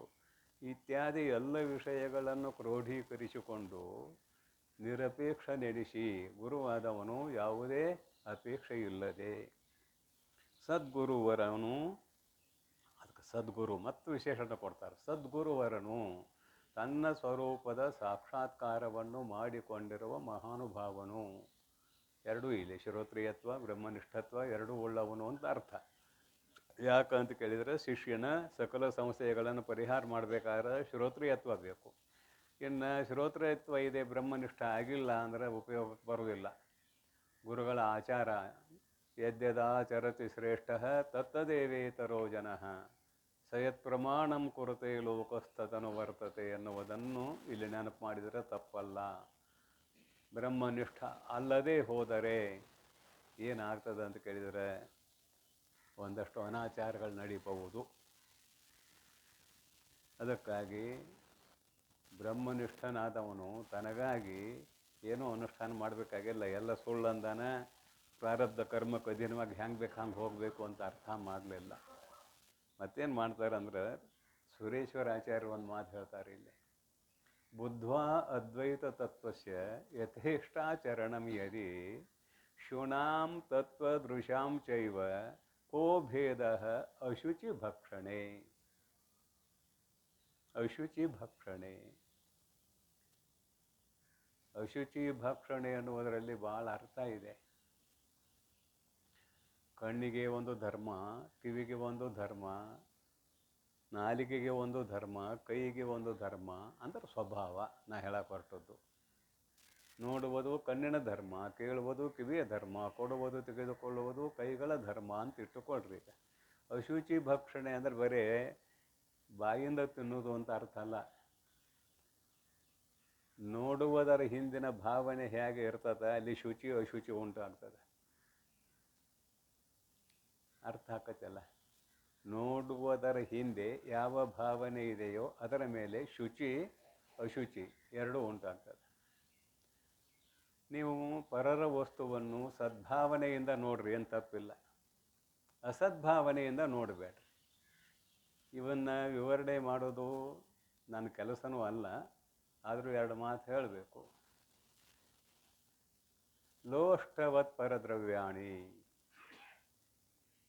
ಮಾತೃವತ್ ಪರದಾರಾಹ. ಪರದಾರಾಹ ಮಾತೃವತ್. ಲೋಷ್ಠವತ್ ಪರದ್ರವ್ಯಾಣಿ, ಇನ್ನೊಬ್ಬರ ಐಶ್ವರ್ಯವನ್ನು ಮನೆಯ ಹೆಂಡತಿಯಾಗಿ ನೋಡ್ಬೇಕಂತ. ಆತ್ಮವತ್ ಸರ್ವಭೂತಾನಿ, ತನ್ನಂತೆ ಎಲ್ಲರನ್ನು ನೋಡಬೇಕು. ಇವನ್ ಅನುಕರಣೆ ಮಾಡಲಿಕ್ಕೆ ಎಲ್ಲರೂ ಹಿಂದಿರ್ತಾರೆ. ಅದಕ್ಕಾಗಿ ಅಶುಚಿ ಭಕ್ಷಣೆ ಅಂದ್ರೆ ಇದೆಲ್ಲ ಸುಮ್ಮನೆ ಸಂಕ್ಷಿಪ್ತ ಹೇಳಿನೇದ. ಈಗ ಮಾತೃವತ್ ಪರದಾರಾಹ ಅದನ್ನೊಂದಿಷ್ಟು ನೋಡ್ರಿ, ನೀವು ಆಲೋಚನೆ ಮಾಡಿರಿ. ಇದನ್ನೇನು ಆಲೋಚನೆ ಮಾಡಬೇಕಾದದ್ದು ನನ್ನ ಕೆಲಸ ಏನಲ್ಲ. ಪರದಾರಾಹ ಮಾತೃವತ್. ಲೋಷ್ಠವತ್ ಪರದ್ರವ್ಯಾಣಿ, ಮಣ್ಣಿನ ಹೆಂಟಿದ್ದಂಗೆ ಇನ್ನೊಬ್ಬರ ದ್ರವ್ಯ ಎಷ್ಟಾರ ಬಿದ್ದಿರಲಿ ಅದು. ಆತ್ಮವತ್ ಸರ್ವಭೂತಾನಿ, ನಿನಗೆ ಬೇಕಾದದ್ದೆಲ್ಲರಿಗೂ ಬೇಕಾಗಿದೆ, ಎಲ್ಲರನ್ನು ನಿನ್ನಂತೆ ನೋಡು. ಇವರಿಗೆ ಏನಂತಾರೆ, ಒಬ್ಬ ತತ್ವವೇತ್ತ ಸದಾಚಾರ ಉಳ್ಳವನು ಅಂತ ಕರೀತಾರೆ. ಅದಕ್ಕಾಗಿ ಸುರೇಶ್ವರಾಚಾರ್ಯ ಹೇಳಿದರು, ಶ್ರೋತ್ರಿಯತ್ವ ಇದೆ, ಬ್ರಹ್ಮನಿಷ್ಠತ್ವ ಇಲ್ಲ ಅಂದರೆ ಯಥೇಷ್ಟಾಚಾರಿಯಾಗಿರ್ತಾನೆ. ಬುದ್ಧ ಅದ್ವೈತ ತತ್ವಸ್ಯ ತಿಳ್ಕೊಂಡಿದ್ದಾನೆ ಖರೆ, ಇನ್ನು ಬ್ರಹ್ಮನಿಷ್ಠತ್ವ ದೃಢ ಆಗದಿದ್ದರೆ ಯಥೇಷ್ಟಾಚಾರಿ ಆದವನು ನೋಡಿ ಹಾಡಿರಬಹುದು. ಶುನಾಂ ತತ್ವದೃಶಾಂ ಚೈವ ಕೋ ಭೇದ ಶುಚಿ ಭಕ್ಷಣೆ. ಅದು ನಿಕೃಷ್ಟ ಶಬ್ದ ಹಾಕಿದ್ದಾರೆ. ನಾಯಿಗಳಿಗೂ ಈ ತತ್ವವೇತ್ತನಿಗೂ ಯಥೇಷ್ಟಾಚಾರಿ ಆದವನಿಗೆ ಅನ್ವಯ ಏನು ವ್ಯತ್ಯಾಸ ಅಂತ ಕೇಳಿದ್ದಾರೆ. ಅದಕ್ಕಾಗಿ ಇಲ್ಲಿ ಶ್ರೋತ್ರಿಯತ್ವನೂ ಬೇಕು, ಜೊತೆಗೆ ಬ್ರಹ್ಮನಿಷ್ಠತ್ವನೂ ಬೇಕು. ಎರಡೂ ಇದ್ದ ಮಹಾನುಭಾವನಾದ ಗುರುವು ಶಿಷ್ಯನಿಂದ ಏನನ್ನು ಬಯಸಲಾರ. ಏನನ್ನು ಅಂದಾಗೆಲ್ಲ ತುಂಬ್ತಿದ್ರಾಗ ಲೌಕಿಕ ದ್ರವ್ಯ ತುಂಬಿತು, ಜಾತಿ ಕುಲ ಗೋತ್ರ ಅದೆಲ್ಲ ತುಂಬಿತು. ಏನನ್ನೂ ಬಯಸಲಾರ. ನಿರಪೇಕ್ಷ ನೆನೆಸಿ ಸದ್ಗುರುವರನು ಒಲವಿಂದೆ ತಿಳಿಪುದು. ಸದ್ಗುರುವರನು ಒಲವಿಂದೆ ಪ್ರೀತಿಯಿಂದೆ ತಿಳಿಪುದು. ಏನು ತಿಳಿಪುದು? ಶಿಷ್ಯನ ಸ್ವರೂಪವನ್ನು ತಿಳಿಸಿಕೊಡುವುದು. ತಿಳಿಸಿಕೊಡುವುದಂದ್ರೆ ಮುಂದೆ ನಿಲ್ಲಿಸುವುದು ಅಂತ ಅರ್ಥ ಅಲ್ಲ. ಮುಂದೆ ನಿಲ್ಲಿಸಕ್ಕೆ ಬರೋದೂ ಇಲ್ಲ. ಶಿಷ್ಯನು ತನ್ನ ಸ್ವರೂಪವನ್ನು ಕಂಡುಕೊಳ್ಳುವುದಕ್ಕೆ ಬೇಕಾಗಿರುವ ಆತ್ಮಜ್ಞಾನವನ್ನು ಉಪದೇಶ ಮಾಡುವುದು, ತತ್ವಜ್ಞಾನವನ್ನು ಉಪದೇಶ ಮಾಡುವುದು ಅಂತ ಈ ನುಡಿಯ ಅರ್ಥವನ್ನು ಕಲ್ಪಿಸಿಕೊಳ್ಳೋಣ. ಇದರ ಮುಂದಿನ ನುಡಿ ನೋಡೋಣ್ರಿ ಏನಂತಾರ. ನಿರಹಂಕಾರದೇ ಪರತತ್ವವು ಅದನು ದೋಷವಿರಹಿತ ಮೆನೆ ತಿಳುಪುವವನು ಗುರುವರನೆಂದು ನಂಬಲು ಬೇಹುದು ಆನಂದ ಸೆರನಿಧಿ ಎನಿಪ ಸುಂದರ ಗಾತ್ರೆ. ಆನಂದ ನಿಧಿ ಏನಂದ್ರೆ ನೋಡ್ರಿ, ಆನಂದ ಸೆರನಿಧಿ ಅಂತ ಬರೀತಾರೆ. ಆನಂದ ಸೆರನಿಧಿ ಎನಿಪ ಸುಂದರ ಗಾತ್ರೆ ಅಂತ ಮೈತ್ರೇಯಿಗಿದೆಯಲ್ಲ. ಮೈತ್ರೇಯಿ ಯಾಜ್ಞವಲ್ಕರ ಪರಮ ಪ್ರೀತಿಗೆ ಪಾತ್ರಳಾಗಿದ್ದಾಳೆ. ಆಕೆ ಕೃತಕೃತ್ಯಳೂ ಆಗಿದ್ದಾಳೆ. ಆನಂದ ಸೆರನಿಧಿ ಎನಿಸುವ ಸುಂದರ ಗಾತ್ರೆ. ಆನಂದದ ಶರೀರವೇ ನಿಂದೆಲ್ಲ ಆನಂದಮಯ ಆಗಿ ಹೋಗಿದ್ದೆ ಅಂತ ಅಭಿಪ್ರಾಯ. ಉಪಾಧಿ ಇಟ್ಕೊಂಡು ಮಾತಾಡ್ಬೇಕಾಗೈತಿ. ಮೈತ್ರೇಯಿ ತಾನು ಈಗ ಬೇರೆ ಬೇರೆ ಉಪಾಧಿಯಿಂದ ಬೇರೆ ಬೇರೆ ಆದಂಗಾಗೈತಿ. ಅದಕ್ಕಂತಾರ ಆನಂದ ಸರನಿಧಿ ಎನಿಪ.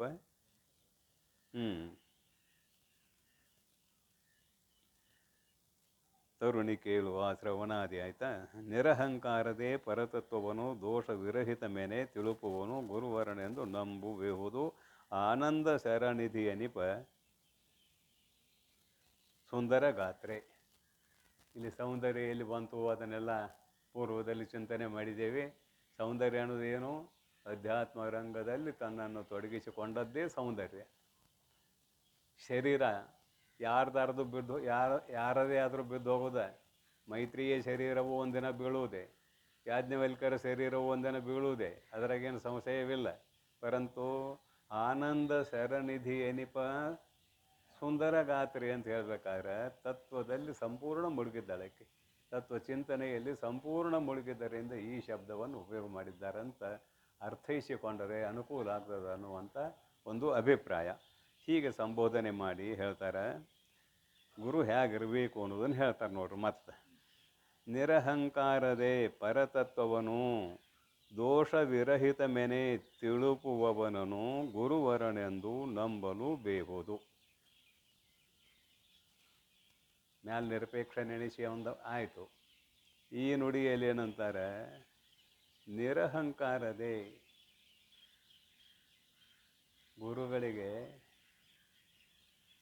ನಾನು ವಿದ್ಯಾವಂತ ಅನ್ನುವ ಅಹಂಕಾರ ಬರಲಿಕ್ಕೆ ಅವಕಾಶ ಇದೆ. ಇದೇ ಯಾಜ್ಞವಲ್ಕ್ಯರಿಗೆ ಬಂದಿತ್ತಲ್ಲ. ವೈಶಂಪಾಯನ ಗುರುಗಳು, ಯಾಜ್ಞವಲ್ಕ್ಯ ಅವರ ಶಿಷ್ಯ. ಗುರುಗಳಲ್ಲಿ ಏನೋ ಒಂದು ಅಕಸ್ಮಾತ್ ದೋಷ ಉಂಟಾಯಿತು.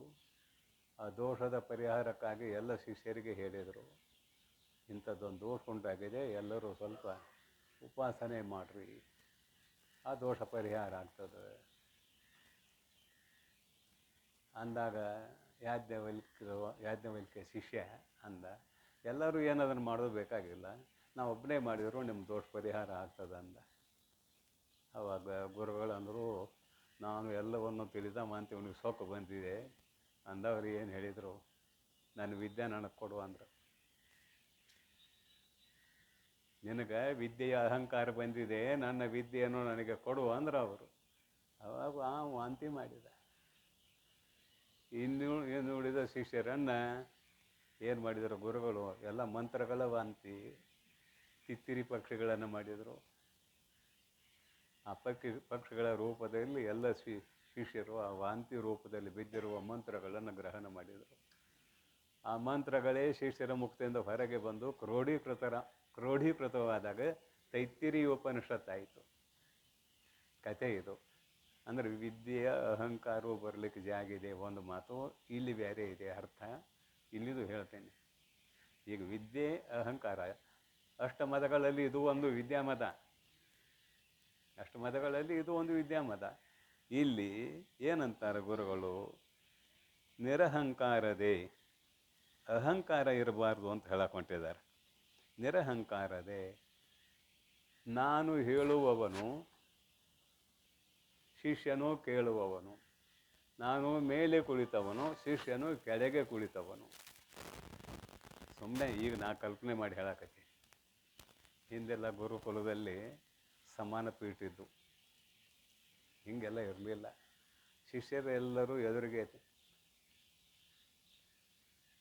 ಚಾಪಿ ಹಾಕ್ಕೊಂಡು ಕೂಡಿರ್ಬೋದು. ಗಲಿಗಿನಿಂದ ಮಾಡಿದ್ದು, ಗಲಗಂತ ಒಂದು ಇದೆಯಲ್ಲ, ದರ್ಬೆ ಹುಲ್ಲಿನಿಂದ ಮಾಡಿದ ಚಾಪಿ ಹಾಕ್ಕೊಂಡು ಕೂಡೋದು.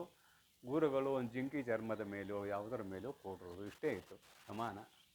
ಇಲ್ಲಿ ನಾ ಹೇಳಕತ್ತೇನೆ ಕಲ್ಪನೆ ಮಾಡ್ಕೊಂಡು, ನಾ ಮ್ಯಾಲೆ ಕುಂತವ ಇವರು ಕೆಳಗೆ ಕುಂತವರು, ಹೀಗೇನಲ್ಲ. ನಾನು ಹೇಳುವವನು ಇವರು ಕೇಳುವವರು, ನಾನು ದೊಡ್ಡವನು ಇವರು ಚಿಕ್ಕವರು ಅನ್ನೋ ಭಾವನೆ ಇರಬಾರ್ದಂತ ಗುರುಗಳಲ್ಲಿ. ನಿರಹಂಕಾರದೇ ಬರೆದ. ಮೊನ್ನೆ ಒಂದು ಸಲ ಈ ವಿಷಯ ಬಂದ, ನಾ 2 ಮಾತು ಹೇಳಿದ್ನೆ ಮೊನ್ನೆ. ಬ್ರಹ್ಮಜ್ಞಾನ ಯಾರಿಗೆ ಆಗಿದೆಯೋ ಎಲ್ಲ ಶರೀರಗಳಲ್ಲಿ ಅವರು ತನ್ನನ್ನೇ ನೋಡುತ್ತಾರೆ. ಒಂದು ವೇಳೆ ನೋಡದೇ ಹೋದರೆ ಅವ್ರಿಗೆ ಬ್ರಹ್ಮಜ್ಞಾನ ಆಗಿಲ್ಲ. ಬ್ರಹ್ಮ ಪರಿಪೂರ್ಣವಾದ ಬ್ರಹ್ಮ ಪ್ರತಿಯೊಂದು ಶರೀರದಲ್ಲಿದೆ. ಇರಿವಿ, ಆನೆ ಮೊದಲು ಮಾಡಿಕೊಂಡು ಈ ಶರೀರದಲ್ಲಿ ಇಲ್ಲ ಅನ್ನುವ ಹಾಗೆ ಇಲ್ಲ. ಅದು ಪೂರ್ಣ ಅಂದಮೇಲೆ ಎಲ್ಲದರ ಒಳಗೆ ಹೊರಗೆ ತುಂಬಿಕೊಂಡಿದೆ ಅಂತ ಹೇಳಬೇಕು. ಹೀಗಿರುವಾಗ ಎದುರಿಗೆ ಕುಳಿತಿರುವ ಒಬ್ಬನಿಟ್ಟುಕೊಳ್ಳುವ ನನಗೆ ಶಿಷ್ಯನ, ಭಾಳ ಮಂದಿ ಬೇಡ ಸದ್ಯಕ್ಕೆ, ಶಿಷ್ಯ ನನ್ನ ಸ್ವರೂಪ ಅಲ್ಲ ಅಂದರೆ ಹಂಗಾರೆ ಆತ್ಮ ಅಲ್ಲಿ ಇಲ್ಲ ಅಂತಾಯಿತು. ಇವರಿಗೆ ಆತ್ಮ ಸಾಕ್ಷಾತ್ಕಾರ ಆಗಿದೆ, ಆತ್ಮನೇ ನಾನು ಅನ್ನುವ ಜ್ಞಾನ ಬಂದಿದೆ, ಬ್ರಹ್ಮನಿಷ್ಠತ್ವ, ನಾನು ಬ್ರಹ್ಮ ಅನ್ನುವ ನಿಷ್ಠೆ ದೃಢವಾಗಿದೆ. ಮತ್ತು ಶಿಷ್ಯನ ಶರೀರದಲ್ಲಿರುವಂತಹ ಪ್ರತ್ಯೇಗಾತ್ಮ ಚೇತನಕ್ಕೂ ತನ್ನ ಶರೀರದಲ್ಲಿರುವಂತಹ ಪ್ರತ್ಯೇಗಾತ್ಮ ಚೇತನಕ್ಕೂ ಭೇದ ಇದೆ ಅಂತ ಹೇಳಿದರೆ ಅಹಂಕಾರ ಬಂತಲ್ಲಿ. ನಾನು ಬೇರೆ, ಅವನು ಬೇರೆ, ಪರಿಚ್ಛಿನ್ನತ್ವ ಭ್ರಾಂತಿ ಬಂತು. ಅದಕ್ಕಾಗಿ ಇಲ್ಲಿ ಅಂತಾರೆ ನಿರಹಂಕಾರದೇ. ಶಿಷ್ಯನ ಶರೀರದಲ್ಲಿರುವ ಪ್ರತ್ಯೇಗಾತ್ಮ ಚೈತನ್ಯಕ್ಕೂ ನನ್ನ ಸ್ವರೂಪಕ್ಕೂ ಏನೂ ಭೇದಿಲ್ಲ. ಪರಂತು ಅವನ ಉಪಾಧಿ ನಿವಾರಣೆ ಆಗಿಲ್ಲ, ಅವಿದ್ಯಾ ಉಪಾಧಿ ನಿವಾರಣೆ ಆಗಿಲ್ಲ. ನನ್ನ ಅವಿದ್ಯಾ ಉಪಾಧಿ ನಿವಾರಣೆ ಆಗಿದೆ, ಅರ್ಥಾತ್ ಅಜ್ಞಾನ. ನನ್ನ ಅಜ್ಞಾನ ನಿವಾರಣೆಯಾಗಿದೆ, ಅವನ ಅಜ್ಞಾನ ನಿವಾರಣೆ ಆಗಿಲ್ಲ. ನಾನೂ ಕೂಡ ಈಗ ಅವನಿಗೆ ಹೇಳಬೇಕಾದರೆ ನನ್ನನ್ನು ಇಂದ್ರಿಯಾದಿಗಳಲ್ಲಿ ಆರೋಪ ಮಾಡ್ಕೋಬೇಕು, ಇಲ್ಲವೇ ಇಂದ್ರಿಯಾದಿಗಳನ್ನು ನನ್ನಲ್ಲಿ ಆರೋಪ ಮಾಡ್ಕೋಬೇಕು. ಆವಾಗ ನನಗೆ ಹೇಳೋಕೆ ಅಧಿಕಾರ ಇದೆ. ಅಂದರೆ ನಾನು ಉಪಾಧಿಗ್ರಸ್ತನೇ, ಅವನು ಉಪಾಧಿಗ್ರಸ್ತನೇ. ಅದು ತಿಳುವಳಿಕೆಯಲ್ಲಿ ವ್ಯತ್ಯಾಸ ಇದೆ, ತಿಳುವಳಿಕೆಯಲ್ಲಿ ವ್ಯತ್ಯಾಸ ಇದೆ ಇಷ್ಟೇ. ಅವಾಗ ತಿಳುವಳಿಕೆ ಅಂದ್ರೇನು ಆವರಣ ದೋಷ ಹೋಗಿಲ್ಲ, ಅಜ್ಞಾನ ಹೋಗಿಲ್ಲ ಒಂದು. ಅದಕ್ಕಾಗಿ ಅವನು ಕೇಳುವುದಕ್ಕೆ ಅಧಿಕಾರಿ ಇದ್ದಾನೆ. ಇದು ಇಲ್ಲಿದೆಯಲ್ಲ ಈ ಶರೀರ, ಹೇಳುವುದಕ್ಕೆ ಅಧಿಕಾರಿಯಾಗಿದೆ. ಅಲ್ಲಿ ನಾ ಅಂತ ಬಡಿಸೋದೇ ಇಲ್ಲ. ಇಂದ್ರಿಯಾದಿಗಳು ಹೇಳ್ತಾ ಇದ್ದಾವ, ನಾ ಸಾಕ್ಷಿ ಇದ್ದೇನೆ. ಇಂದ್ರಿಯಾದಿಗಳು ವ್ಯವಹಾರ, ಮನಬುದ್ಧಿಯಾದಿಗಳ ವ್ಯವಹಾರ ಇದು. ನಾನು ಸಾಕ್ಷಿಯಾಗಿ ಇದ್ದೇನೆ ಅನ್ನುವ ಭಾವ ಗುರುಗಳಲ್ಲಿ ಬಂತು ಅಂದರೆ ಅಲ್ಲಿ ಶಿಷ್ಯ ಉದ್ಧಾರಕ. ಅನನ್ಯ ಪ್ರೋಕ್ತೆ ಅಂತ ಮೊನ್ನೆ ನೆನಪು ಮಾಡಿದ್ದಿದೆ ವಿಷಯಕವಾಗಿ. ಅನನ್ಯ ಪ್ರೋಕ್ತೆ ಗತಿರ ಹತ್ರ ನಾಸ್ತಿ, ಅದನ್ನು ಇಲ್ಲಿ ಜೋಡಿಸಿದ್ದೇನೆ. ನಿರಹಂಕಾರದೇ ಪರತತ್ವವನು, ಆತ್ಮತತ್ವವನು, ಅಹಂಕಾರದ ಅನ್ನೋ ಶಬ್ದ ಮುಗಿತಲ್ಲ, ಏನಿನ್ನ ಆಯಿತು. ಪರತತ್ವವನು, ಬರೀ ತತ್ವ ಅನ್ನಲಿಲ್ಲ, ಪರತತ್ವ ಅಂದರು.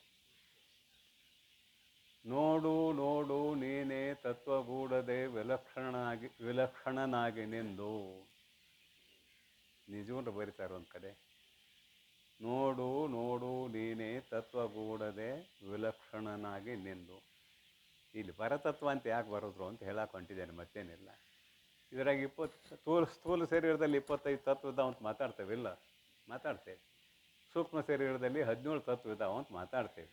ಇವು ಯಾವ ತತ್ವಗಳಲ್ಲ. ಯಾವುದರ ಆಧಾರದಲ್ಲಿ ಇವು ತತ್ವಗಳಂತೆ ತೋರುತ್ತಿವೆಯೋ ಆಧಾರಭೂತವಾದ ಅಖಂಡ ಚೈತನ್ಯವೇ ನಿಜವಾದ ತತ್ವ. ತತ್ವ ಅಂದರೆ ಯಾವಾಗಲೂ ಇರುವಂಥದ್ದು, ತ್ರಿಕಾಲಾಬಾಧಿತವಾದದ್ದು ತತ್ವ. ಅದಕ್ಕಾಗಿ ಪರತತ್ವ, ತತ್ವಕ್ಕೆ ಪರ ಅಂತ ವಿಶೇಷಣ ಕೊಟ್ಟರು.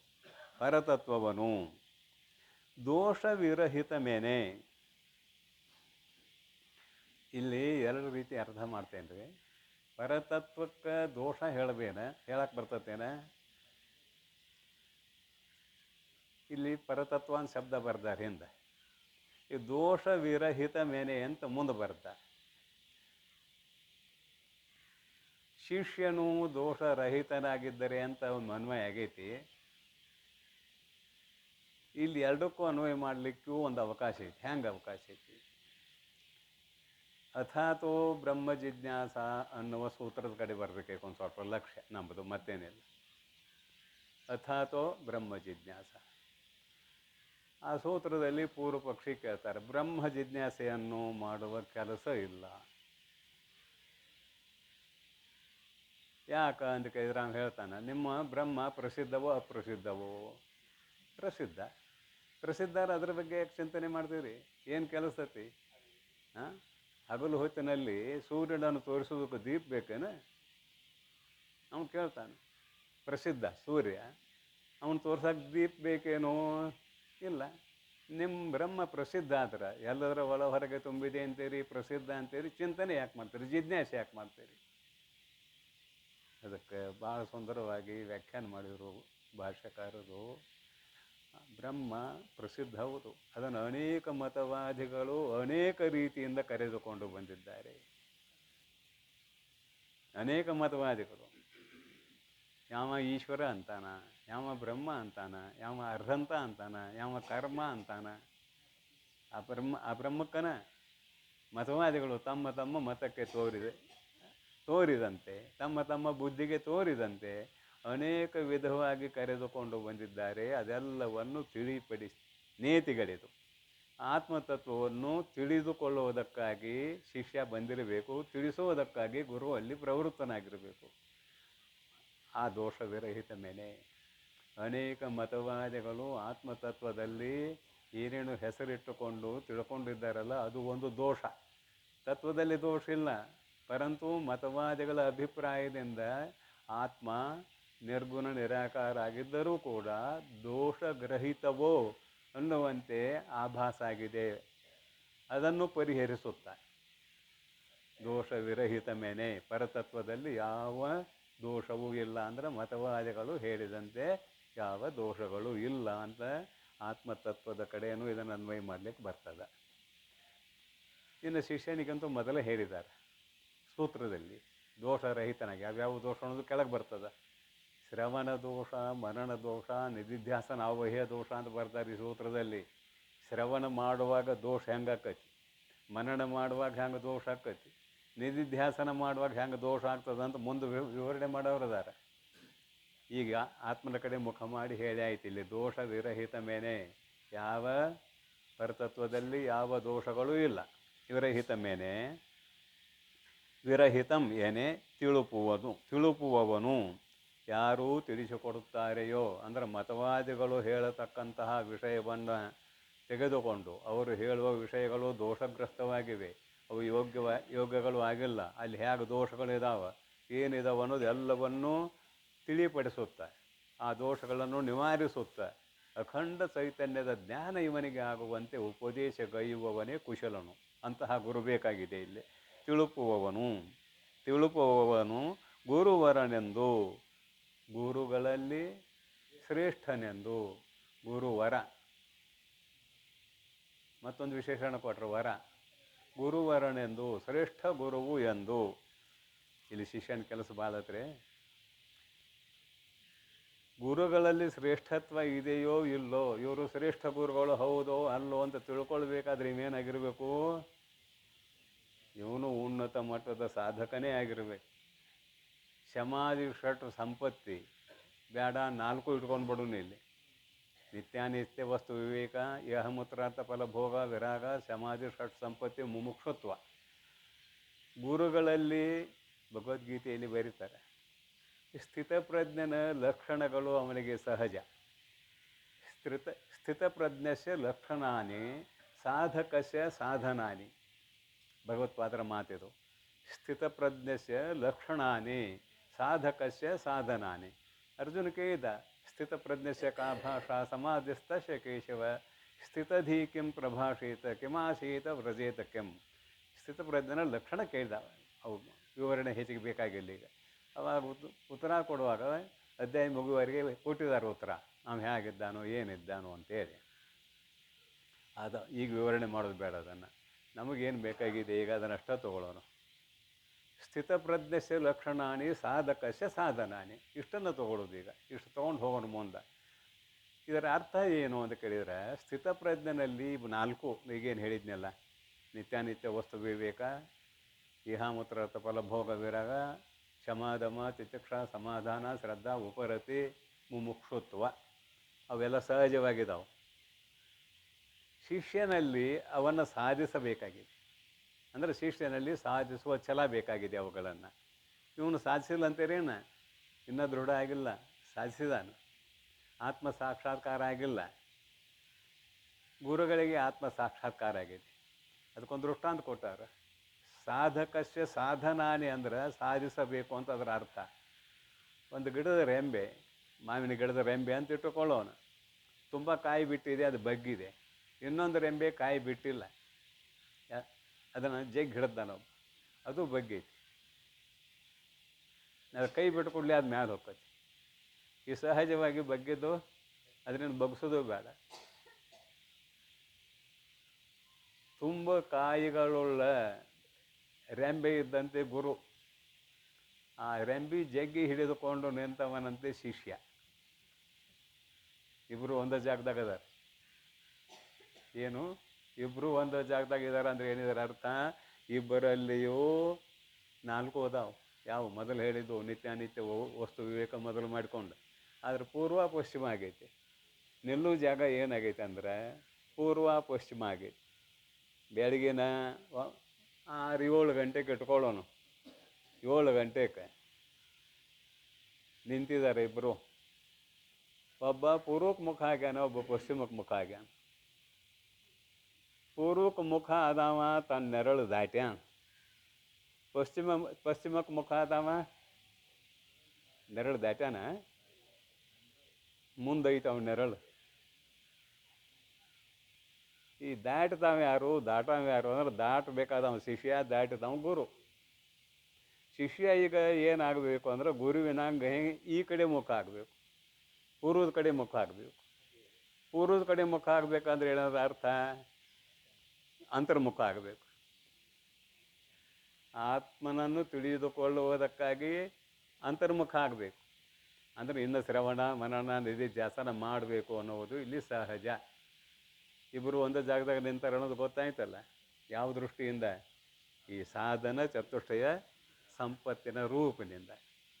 ಅದಕ್ಕಾಗಿ ಸಾಧಕಸ್ಯ ಸಾಧನಾನಿ, ಗುರುವಿನ ಲಕ್ಷಣಗಳು, ಗುರುವಿನಲ್ಲಿ ಸಹಜವಾಗಿ ಅವು ಇರ್ತಕ್ಕಂಥವುಗಳು. ಅದನ್ನಿಟ್ಟುಕೊಂಡಾಗ ಇಲ್ಲಿ ಹೊಂದುಗಡೆ ಆಗ್ತದೆ ಅನ್ನುವುದನ್ನು ಮತ್ತೊಮ್ಮೆ ಜೋಡಿಸ್ಕೊಳ್ಳೋಣ. ಇಲ್ಲಿ ಏನಂದರು, ಗುರುವಿಗೂ ಶಿಷ್ಯನಿಗೂ ಭಾಳ ದೂರ ಇಲ್ಲ, ಒಂದೇ ಜಾಗದಲ್ಲಿ ನಿಂತಿದ್ದಾರೆ. ಪರಂತು ಮುಖ ಒಬ್ಬೊಂದು ಹೊರಗಿದೆ, ಒಬ್ಬೊಂದು ಒಳಗಿದೆ ಅಂತ ಅಭಿಪ್ರಾಯ. ಮತ್ತು ಗುರು ಮುಖ ಹೊರಗೆ ಮಾಡ್ಕೊಂಡಾಗ ಶಾಸ್ತ್ರ ಹೇಳ್ತಾನಂದ್ರೆ ಅದಕ್ಕೆ ಮೊದಲ ಉತ್ತರ ಕೊಟ್ಟಾಗೈತಿ. ತನ್ನಲ್ಲಿ ಇಲ್ಲದೆ ಇರುವಂಥ ಇಂದ್ರಿಯಾದಿಗಳನ್ನು ಆರೋಪ ಮಾಡ್ಕೊಂಡು ಹೇಳಕತ್ತಾನಂತ. ನೋಡಿ, ಗುರುವರನೆಂದು ಇವನು ಶ್ರೇಷ್ಠ ಗುರು ಅಂದ್ರೆ ಶ್ರೋತ್ರಿಯತ್ವ ಬ್ರಹ್ಮನಿಷ್ಠ ಗುರುವರನೆಂದು ಸುಂದರ ಗಾತ್ರೆ ನಂಬಲು ಬೇಹುದು, ಇವನನ್ನು ನಂಬಬೇಕು.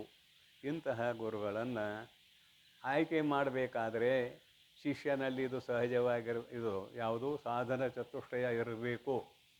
ಇಲ್ಲದಿದ್ದರೆ ಗುರುಗಳನ್ನು ಹುಡುಕುವ ಯೋಗ್ಯತೆ ಇವನಿಗೆ ಬರೋದಿಲ್ಲ. ಏನು ಬರ್ತದೋ? ಎಷ್ಟೋ ಹಿಂದೆ ಕೇಳ್ಕೊಂಡು ಬಂದಾನ, ಮತ್ತೊಮ್ಮೆ ಕೇಳಕ್ಕೆ ಬಂದು ಕುಂತಾನ ಅಂದ್ಗಿಂದೇರಿ. ಅನೇಕ ಜನ್ಮ ಸಂಸಿದ್ಧ ತಥೋ ಯಾತಿ ಪರಾಂಗತಿಂ, ಎಷ್ಟೋ ಜನ್ಮದಲ್ಲಿ ದುಡಿದು ಬಂದವ ಶಿಷ್ಯ.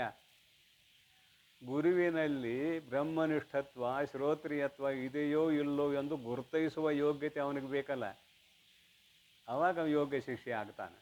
ಅಂದರೆ ಸಾಧನ ಚತುಷ್ಟಯ ಅವನಲ್ಲಿ ದೃಢವಾಗಿರಬೇಕು. ಮುಂದೆ ಶ್ರವಣ ಮನನ ನಿಧಿಧ್ಯಾಸನದಿಂದ ಅವನ ಸ್ವರೂಪ ಸಾಕ್ಷಾತ್ಕಾರ ಆಗ್ತದೆ ಅನ್ನುವುದನ್ನು ತಿಳಿಸುವುದಕ್ಕಾಗಿ ಗ್ರಂಥಕಾರರು ನಮಗೆಲ್ಲ ಭಾಳ ಉಪಕಾರ ಮಾಡಿದ್ದಾರೆ ಅಂತೇಳಿ ಅವರಿಗೆ ಮತ್ತೊಮ್ಮೆ ನಮಸ್ಕಾರ ಮಾಡಿ ನನ್ನ ಮಾತುಗಳನ್ನು ಮುಗಿಸ್ತೇನೆ. ಓಂ ತತ್ಸತ್ ಪರಬ್ರಹ್ಮಣೇ ನಮಃ.